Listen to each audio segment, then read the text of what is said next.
चीन की भारत के खिलाफ बड़ी साजिश।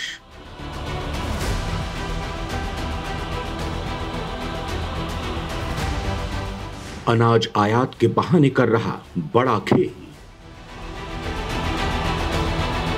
अपना पर्यावरण बचाने के लिए भारत को कर रहा बर्बाद।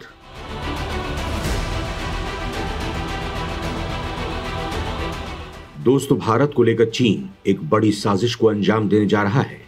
ऐसी साजिश जिसके बारे में आपने कभी ना तो सुना होगा और ना ही देखा होगा। इस साजिश के बारे में सुनने के बाद आपके चेहरे की हवाइयां उड़ने लगेंगी, आपको दिन में तारे नजर आने लगेंगे। आप सोच भी नहीं पाएंगे चीन की सोच इतनी दूरगामी और खतरनाक हो सकती है। दरअसल चीन जब भी कुछ करता है उसके पीछे उसकी नापाक साजिश छिपी रहती है। वो हमेशा ये कोशिश करता है कि किस तरह भारत को घेरा जाए, उसे बर्बाद किया जाए। इसके लिए वो तरह तरह के हथकंडे अपनाता है। यहां तक कि कई बार व्यापार के जरिए वो भारत को नुकसान पहुंचाने की कोशिश करता है। अपने स्वार्थ के लिए चीन किस हद तक जा सकता है, इसका अंदाजा आप इसी से लगा सकते हैं कि वो भविष्य में भारत की धरती को रेगिस्तान बनाने की तैयारी कर रहा है। वो कैसे, आज के इस वीडियो में मैं आपको बताऊंगा। साथ ही ये भी समझाऊंगा आपको कि व्यापार को लेकर भारत चीन पर इतना आश्रित क्यों है। क्यों पीएम मोदी की अपील के बाद भी भारत की निर्भरता चीन पर खत्म नहीं हो पाई है। क्यों सब कुछ जानते हुए भी भारत चीन से व्यापार बढ़ा रहा है। आखिर इसके पीछे क्या कारण है, ये सब जानने के लिए आपको मेरे साथ बने रहना होगा और ये वीडियो पूरा देखना होगा। तभी आपको चीन के नापाक मंसूबों का पता चल पाएगा। तो चलिए शुरू करते हैं। चीन पर भारत की बढ़ रही निर्भरता। दुश्मन के साथ व्यापार बढ़ना अच्छे नहीं संकेत।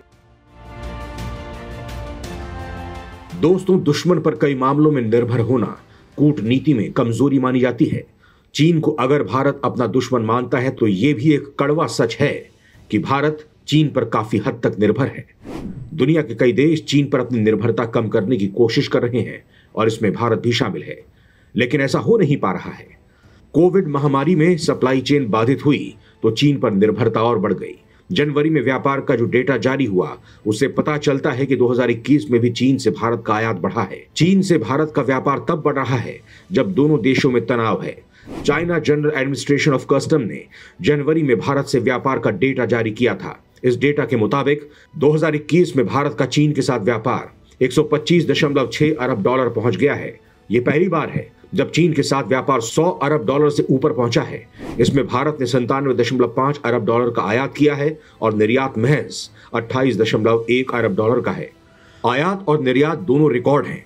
बढ़ते व्यापार को देखते हुए ये नहीं कहा जा सकता है कि दोनों मुल्कों के बीच सब कुछ सामान्य हो गया है। मैन्युफैक्चरिंग के मामले में दुनिया चीन पर निर्भर है। ये केवल मेडिकल आपूर्ति तक ही सीमित नहीं है, बल्कि इलेक्ट्रॉनिक्स, फर्नीचर, खिलौने और अन्य तमाम चीजों का चीन आधा ट्रिलियन का निर्यात करता है। अगर आप चीन से टकराने की चाहत रखते हैं तो नतीजों के लिए भी तैयार रहना चाहिए। अगर प्रतिशत में देखें तो पिछले साल की तुलना में चीन और भारत के बीच आयात निर्यात दोनों बढ़े हैं, लेकिन व्यापार घाटा भारत का है।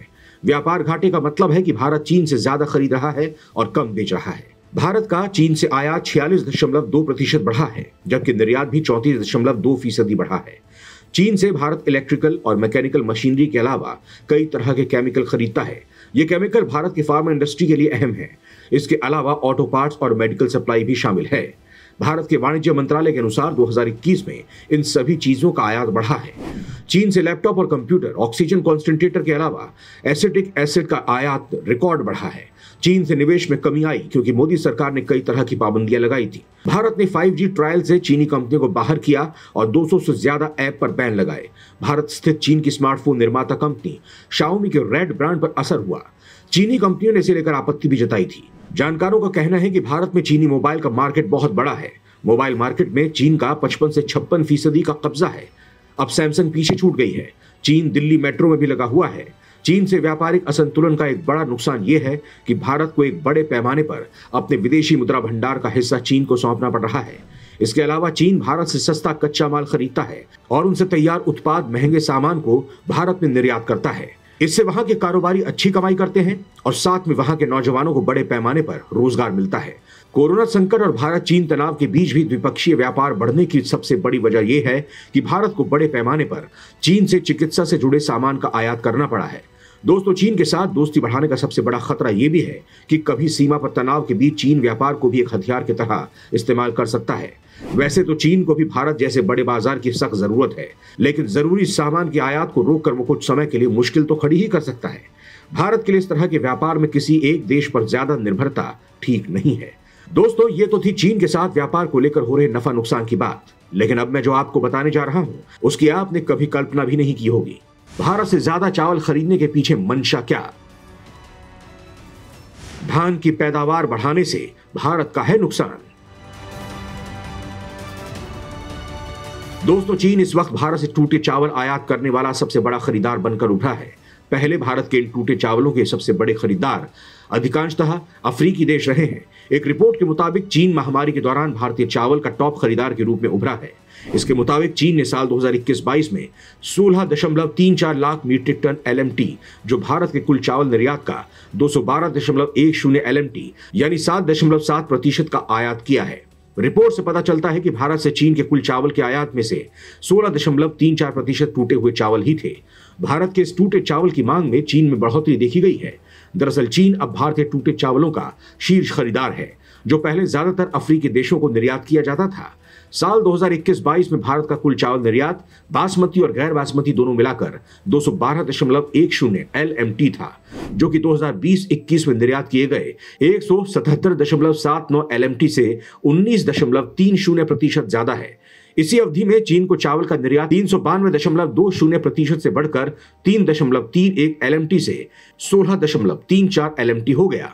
व्यापार विशेषज्ञों का कहना है कि चीन को टूटे चावल के निर्यात में इस बढ़ोतरी की वजह इस देश में नूडल्स और वाइन बनाने के लिए चावल की ज्यादा मांग है। इसलिए चीन मुख्य रूप से टूटे चावल खरीद रहा है, जिसे वाइन और नूडल्स बनाने के लिए बदला जाता है।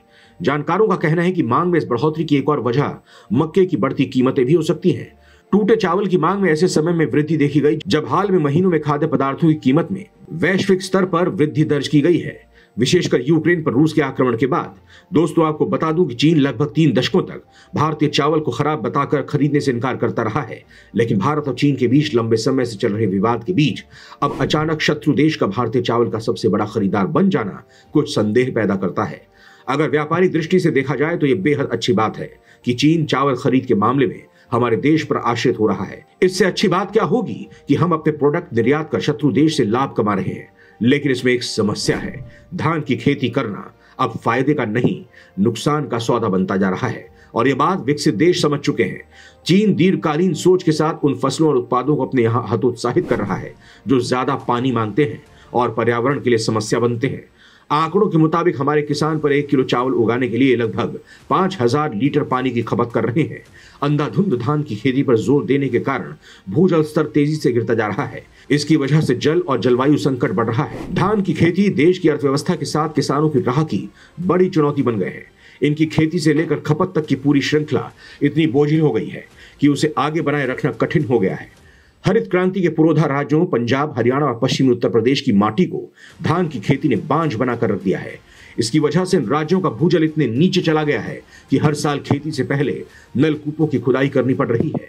ऐसे में चीन जैसे देश प्राकृतिक संसाधनों का अत्यधिक दोहन करने वाली फसलों के साथ पर्यावरण को नुकसान पहुंचाने वाली खेती से दूरी बनाने लगे हैं। और यही वजह है दोस्तों कि चीन ने खुद को चावल निर्यात से बाहर कर लिया है और धान और गन्ने की खेती को कम से कम करने की दिशा में काम कर रहा है।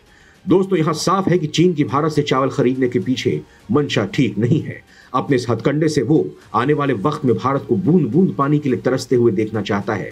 वो चाहता है कि पानी की कमी के कारण भारत की हर जमीन रेगिस्तान बन जाए, भारत में पर्यावरण का संतुलन बिगड़ जाए। लेकिन भारत को भी चीन का यह हथकंडा समझना चाहिए और ऐसी फसलें जिनसे भूजल का स्तर गिरता जा रहा है, उनकी पैदावार को लेकर कुछ बड़े कदम उठाने चाहिए। नहीं तो आने वाले वक्त में हिंदुस्तान के पर्यावरण को काफी नुकसान होगा और धान का कटोरा कहे जाने वाले देश में धान की एक बाली भी मौजूद नहीं होगी।